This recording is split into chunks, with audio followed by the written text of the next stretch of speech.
Hello friends, आज मैं आपको बताऊंगी Oppo Reno 16 5G में आप कॉल फ्लैशलाइट फीचर को कैसे इनेबल कर सकते हैं। तो चलिए फ्रेंड्स, बिना किसी देरी के वीडियो स्टार्ट करते हैं। तो इसके लिए आपको सबसे पहले फ़ोन के डायलर में जाना है और इसके बाद आपको यहाँ पर सबसे ऊपर राइट साइड 3 डॉट्स पर क्लिक कर देना है। क्लिक करने के बाद आपको यहाँ पर सेटिंग्स की ऑप्शन मिलेगी, तो आपको इस पर क्लिक करना है और यहाँ पर आप देख सकते हैं कि आपको बहुत सारी ऑप्शंस यहाँ पर मिल जाएंगी।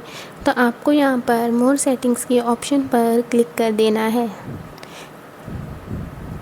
जैसे ही आप क्लिक करेंगे तो यहाँ पर आपको फ्लैश ऑन कॉल की ऑप्शन मिल जाएगी। तो अब आपको फ्लैश ऑन कॉल को क्लिक करके यहाँ से ऑन कर देना है। यहाँ पर ये ऑलरेडी ऑन है, तो जैसे आप इस ऑप्शन को ऑन करेंगे तो आपके फ़ोन में कॉल फ्लैशलाइट फ़ीचर इनेबल हो जाएगा और यहीं पर आप इसे क्लिक करके ऑफ़ भी कर सकते हैं। Bye bye friends.